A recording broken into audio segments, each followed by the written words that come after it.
ٹھوس ثبوت نہ ہونے کے باوجود وہ اس کی طرف سے متنفر ہو کر بات پہ بات اسے ہرٹ کرنے لگا تھا۔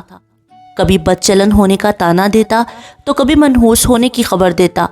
وہ جتنا اسے خوش کرنے کے لیے اس کے قدموں میں بچھتی وہ اتنا ہی پھیل کر اس کے سر پر چڑھ جاتا۔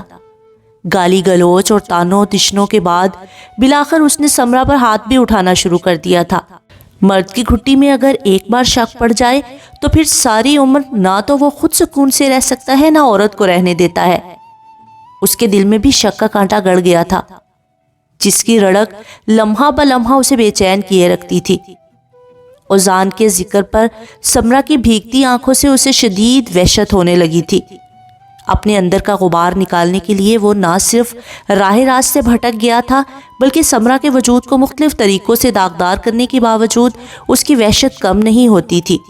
بہت جلد اس نے دوسری شادی کر لی اور یوں سمرا اپنے ہی گھر میں کسی بیکار برتن کی مانند کونے خدروں میں چھپ کر رہ گئی تھی۔ بعد ازاں اس کی بیوی کو اس کا یوں رہنا بھی گوارا نہیں ہوا تو ایک روز بڑے سکون سے اسے ڈیورس پیپر تھما کر ہمیشہ ہمیشہ کے لیے پاکستان روانہ کر دیا۔ وہ محبت جس کی خوشبو اوزان کبھی محسوس ہی نہیں کر سکا تھا، بالآخر اسی محبت نے اس کی ساری زندگی اجاڑ کر رکھ دی تھی۔ اب وہ بیمار تھی، جانے اندر ہی اندر کیسا گھن لگا تھا اسے کہ پھر سنبھل ہی نہ سکی۔ رتابہ نے ہی اوزان کو اس کی خبر دی تھی، مگر بہت لیٹ۔ اگر آسیہ بیگم اس سے گفتگو میں سمرا کا ذکر نہ کرتی تو شاید وہ اب بھی اسے بے خبر ہی رہتا۔ رتابہ روزانہ اس سے بات کرتے ہوئے کبھی سمرا کا ذکر نہ کرتی۔ اس نے اس سے پہلے بھی ایسا ہی کیا تھا۔ وہ اوزان اور ماریا افندی کے تعلق کی تمام سچائی جانتی تھی۔ اسے کھو کر اس کا جو حال ہوا تھا وہ اس سے بھی بے خبر نہیں تھی، مگر پھر بھی اس نے کبھی سمرا سے اس موضوع پر بات کر کے اسے اصل سچائی سے آگاہ کرنے کی کوشش ہی نہیں کی تھی۔ انگلینڈ سے ہمیشہ کے لیے واپسی پر ایک بار پھر سمرا نے اس سے پوچھا تھا، رتابہ کیا آزی اب بھی کسی بات پر میرا تذکرہ کرتا ہے یا نہیں؟ جواب میں وہ بڑی بے نیازی سے اپنا کام نپٹاتے ہوئے بولی تھی، پتہ نہیں، تمہاری شادی کے بعد آج تک کبھی ہمارے درمیان تمہارے بارے میں کوئی بات ہی نہیں ہوئی۔ وہ اس کے بعد اس سے مزید کچھ بھی نہیں پوچھ سکتی تھی، پوچھنے کو باقی کچھ رہا ہی نہیں تھا۔ مگر اب جبکہ سچائی اس کے سامنے آ گئی تھی، اب وہ مزید جبرن مسکرا کر اپنا بھرم رکھنے کا حوصلہ کھو بیٹھی تھی۔ تبھی چند دنوں میں اپنی تنہائیوں کا شکار ہو کر بستر سے جا لگی۔ وقت کتنی جلدی بدل گیا تھا۔ اب کسی شجر پر شاید اس کے لیے محبت اور چاہ کا کوئی پھول باقی نہیں رہا تھا۔ گو اب بھی آسیہ بیگم، نادیہ بیگم، سید احمد بخاری اور سید احسن بخاری اس کا پورا خیال رکھتے تھے، مگر وہ پہلی سی بات نہیں رہی تھی۔ اوزان کسی بھی حقیقت سے باخبر نہیں تھا۔ پچھلے 8 سالوں سے وہ ایک ہی کسک کا شکار تھا۔ سمرا بخاری نے اس کی محبت پر جواد حسن کی رفاقت کو ترجیح کیوں دی؟ اپنی ذات اور احساسات کی یہ بے قدری اسے کسی پل قرار نہیں لینے دیتی تھی۔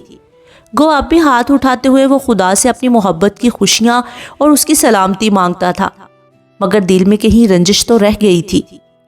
صرف سمرا اور اس کے احوال سے بچنے کے لیے پورے 8 سال اس نے جلا وطنی میں اپنوں سے دور رہ کر گزار دیے تھے، مگر اس کے باوجود کبھی اس کی یاد سے پیچھا نہیں چھڑا سکا تھا۔ 8 سال کی جلا وطنی کے بعد بلاخر واپسی کا فیصلہ بھی اسی سنگ دل کی محبت کے لیے کیا تھا، جو آج تک سوائے درد کے اسے اور کچھ بھی نہیں دے سکی تھی۔ وہ رات میں بہت لیٹ پاکستان پہنچا تھا۔ فلائٹ خراب ہونے کی وجہ سے خواری الگ بھگتنا پڑی تھی، اوپر سے گھر میں کسی کو بھی اپنی آمد سے باخبر نہیں کیا تھا۔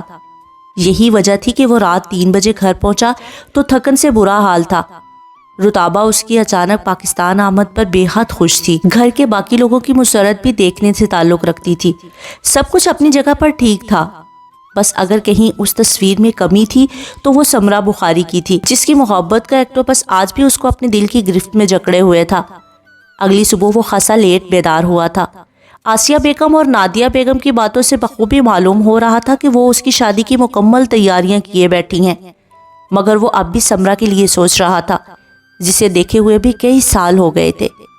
رتابہ نے ایم اے مکمل کر لیا تھا اور اب وہ مکمل ذمہ داری سے گھر کا مکمل نظام سنبھالے ہوئے تھی۔ اوزان دیکھ سکتا تھا کہ اس کے پاؤں اس کی آمد پر زمین پر نہیں ٹک رہے تھے۔ وہ ہنسا تھا۔ کل تک یہی لڑکی تھی جو اسے بھیا بھیا کہتے نہیں تھکتی تھی، اور آج اس کے جذبوں کے رنگ ہی نرالے تھے۔ محبت کے کھیل واقعی بہت بہت عجیب ہوتے ہیں۔ وہ بہت دیر تک اس کے بارے میں سوچتا رہا تھا۔ اس روز وہ چاہ کر بھی خود کو سمرا بخاری کے روبرو نہیں لا سکا تھا۔ قدم اٹھتے تھے اور رک جاتے تھے، ارادہ بنتا تھا اور ٹوٹ جاتا تھا۔ وہ خود بھی اس کی آمد کی خبر پانے کے باوجود کمرے سے باہر نہیں آئی تھی۔ شام کے وقت وہ نہا دھو کر باہر نکل گیا تھا۔ رات میں اس کی واپسی خاصی لیٹ ہوئی تھی۔ کھانا چونکہ وہ باہر سے ہی کھا کر آیا تھا، اس لیے کسی کو بھی ڈسٹرب کیے بغیر چپ چاپ اپنے کمرے میں چلا آیا۔ دسمبر بہت سست روی سے بیتتا جا رہا تھا۔ کمرے میں داخل ہونے کے بعد کچھ لکھنے کے لیے اس نے ڈائری کی تلاش کی تھی، مگر اس کی ڈائری وہاں نہیں تھی جہاں پچھلی بار پاکستان سے جدہ روانہ ہوتے وقت اس نے سنبھال کر رکھی تھی، صرف اس غرض کے پیش نظر کہ شاید کبھی سمرا اس کا مطالعہ کر کے وہ سچائی جان لے جو آج تک اپنی انا کے ہاتھوں مجبور ہو کر اسے نہیں کہہ پایا تھا۔ اس نے رتابہ کو پہلے ہی سختی سے منع کر دیا تھا کہ وہ اس کے کمرے میں اس کی کوئی بھی پرسنل چیز الٹ پلٹ نہ کرے، لہٰذا وہ اس کے کمرے کی صفائی کروانے کے علاوہ کبھی وہاں جاتی ہی نہیں تھی۔ یہ بات وہ بخوبی جانتا تھا۔ تبھی وہ سکون سے پلکیں موند کر بیڈ پر ٹک گیا۔ کھلی کھڑکی سے اندر کمرے میں آتے سرد ہوا کے جھونکے تھوڑی دیر میں ہی اسے اپنی جگہ سے اٹھنے پر مجبور کر گئے تھے۔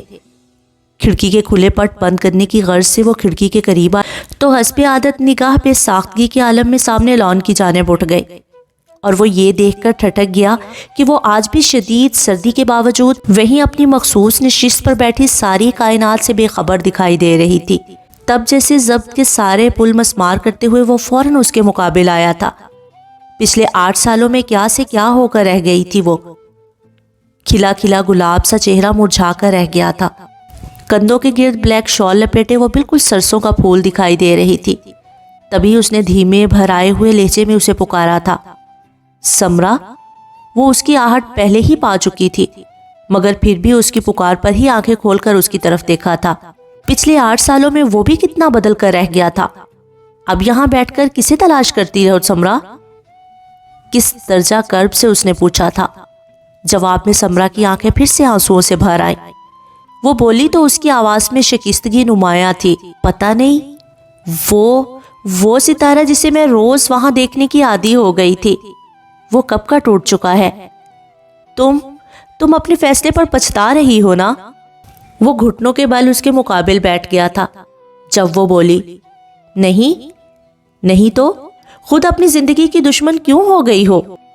کہاں گئے وہ تمہارے کہے جو بات پہ بات پڑتے تھے؟ کہاں گئی وہ آنکھوں کی مستی اور چہرے کی رونق جس نے مجھے دیوانہ بنایا تھا؟ سچ بتاؤ سمرا، تمہیں جواد حسن نے دھوکہ دیا ہے نا؟ تم اسے حاصل کرنے کے بعد پچھتا رہی ہو نا؟ پلیز۔ وہ جذباتی ہوا تھا۔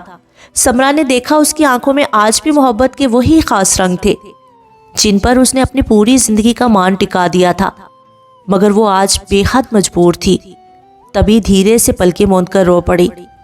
ایسا کچھ نہیں ہے آزی، میں تو اپنے خالی پن پر دکھی ہوں۔ وہ شخص جسے میں آج بھی اپنی سانسوں سے بھر کر جاتی ہوں، میں اسے کچھ نہیں دے سکی آزی، کچھ بھی نہیں۔ اوزان کا دل پھر ٹوٹا تھا۔ وہ اس کے سامنے جھک کر بھی سرخرو نہیں ہو سکا تھا۔ اس میں ایسا کیا ہے سمرا؟ کیا نہیں ہے اس میں؟ کاش تم اسے میری نگاہوں سے دیکھتے تو کبھی یہ سوال نہ کرتے۔ اب وہ بھی کھلاڑی بن گئی تھی۔ اوزان اس وقت اس سے بہت کچھ کہنا چاہتا تھا، مگر جیسے سارے الفاظ ہی گم ہو گئے تھے۔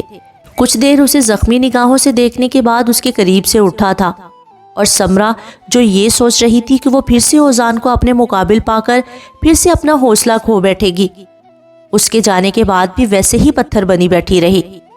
اوزان نے رتابہ سے شادی کی حامی بھر لی تھی۔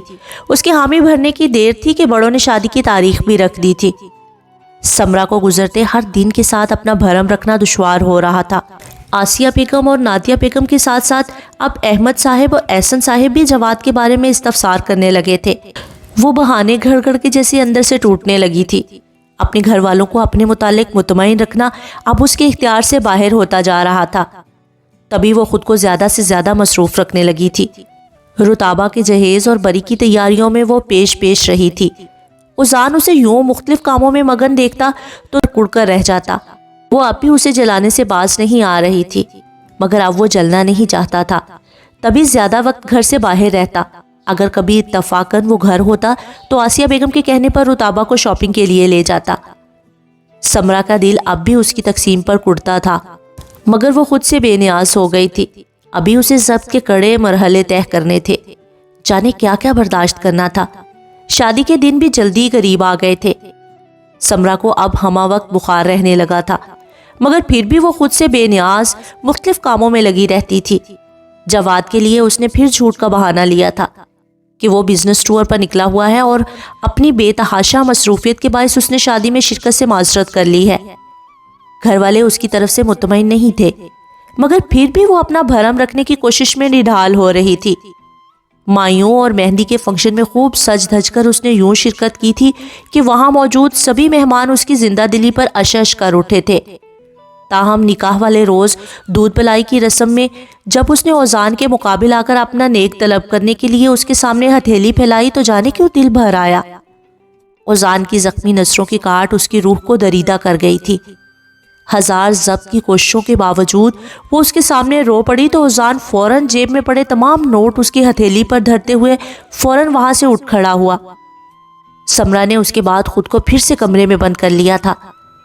اس رات پھر اس کی طبیعت بگڑ گئی تھی۔ کھانسی کا ایسا شدید دورہ پڑا کہ جگر کٹ کٹ کر حلق کے بل باہر آنے لگا۔ تب وہ لرزی تھی۔ اپنا یہ حال اسے بے حال کر گیا تھا۔ رات بھر وہ شاید تکلیف میں مبتلا رہی تھی، مگر کوئی اس کا حال پوچھنے والا نہیں تھا۔ سبھی تھکن سے چور اپنے اپنے حال میں مست تھے۔ اوزان اگلی صبح بیدار ہوا تو سب سے پہلا خیال اسے سمرا کا آیا تھا۔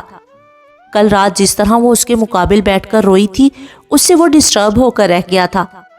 پورا گھر مہمانوں سے بھرا پڑا تھا، ایسے میں اسے اس کی لائف کے بارے میں کوئی بھی سوال کرنا مناسب نہیں تھا۔ ایک دو روز بعد گھر مہمانوں سے خالی ہوا تو سمرا نے بھی انگلینڈ واپسی کی خبر سنا دی۔ گھر کے دیگر لوگ اس کی اطلاع پر قدرے مطمئن ہوئے تھے، مگر اوزان مضطرب ہو کر رہ گیا تھا۔ ایک مدت کے بعد جو صورت دیکھنے کو ملی تھی، اس صورت سے ابھی اتنی جلدی جدائی اسے گوارا نہیں تھی۔ ابھی تو بہت سی باتیں تھی جو اسے سمرا سے اکیلے میں کرنی تھی۔ اسے بہت کچھ بتانا تھا، بہت سے گلے شکوے کرنے تھے، مگر وہ ایسا کوئی بھی موقع دینے کے حق میں نہیں تھی۔ اس روز آسمان سیاہ گدلے بادلوں سے ڈھکا ہوا تھا۔ سبک روی سے چلتی ٹھنڈی ٹھنڈی معطر ہواؤں میں عجیب سی نمی کا احساس افسردہ کر رہا تھا۔ اس روز پورے دن وہ گھر والوں کے ساتھ کھلی ملی رہی۔ آسیہ بیگم اور نادیہ بیگم کے پاس بیٹھ کر بہت سے مسائل ڈسکس کیے تھے، مستقبل کے پلان بنائے تھے۔ نادیہ بیگم سے فرمائش کر کے اپنی پسند کی چکن بریانی بنوائی تھی۔ رتابہ کے ساتھ مارکیٹ کا چکر لگا کر نہ صرف شاپنگ کروائی تھی بلکہ اس کی پسندیدہ آئس کریم بھی کھلائی تھی۔ سید احمد صاحب اور احسن صاحب کو فورس کر کے ان کے ساتھ لوڈو اور کیرم کی ایک گیم بھی لگائی تھی۔ لان کی صفائی کر کے وہاں خود اپنے ہاتھوں سے چند نئے پھول پودے لگائے تھے۔ کسی اور نے نہ جانے اس کی ذات کی اس تبدیلی کو محسوس کیا تھا یا نہیں، لیکن اوزان بہت گہری نگاہ سے اس کے ایک ایک عمل کو دیکھ رہا تھا۔ اس روز رات میں وہ اپنے ایک دوست کے گھر سے دعوت کھا کر رتابہ کے ساتھ ہی گھر واپس آیا تھا۔ وہ چونکہ بہت تھک گئی تھی، لہٰذا فوراً اپنے کمرے میں گھس کر سو گئی۔ سمرا لاؤنج میں ٹی وی دیکھتے ہوئے چائے پی رہی تھی، لہٰذا وہ بھی وہیں آ کر اس کے قریب بیٹھ گیا۔ چائے پیو گے؟ اس کے قریب بیٹھتے ہوئے دیکھ کر اس نے آفر کی تھی۔ جب وہ ریلیکس انداز میں پلکیں موند کر صوفے کی پشت سے ٹیک لگاتے ہوئے بولا، تم پلاؤ گی تو پی لوں گا۔ وہ اٹھنے لگی تھی مگر اوزان نے اس کے آنچل کا کونا تھام کر اسے روک لیا۔ اور مت بنانا، جو تم پی رہی ہو وہی پی لوں گا۔ نہیں، اب یہ مناسب نہیں ہے۔ اوزان کے پرانے دوستانہ انداز پر اس کی دھڑکنیں پھر سے منتشر ہوئی تھیں۔ کیوں مناسب نہیں ہے سمرا؟ کیوں سب کچھ غیر مناسب کر دیا ہے تم نے؟ وہ پھر ہرٹ ہوا تھا۔ سمرا جواب میں کچھ نہیں کہہ سکی تھی۔ تم اب بھی ویسے ہی ہو اوزان، بالکل نہیں بدلے۔ کیسے بدل سکتا ہوں؟ رخ ہوائیں بدلتی ہیں ہمیشہ۔ ہواؤں پر زور دیتے ہوئے اس نے سمرا کو پھر لاجواب کیا تھا۔ سمرا، جواد تمہارا خیال کیوں نہیں رکھتا؟ وہ اس کے لیے چائے بنا کر لائی تو بڑی سادگی سے اس نے پوچھ لیا۔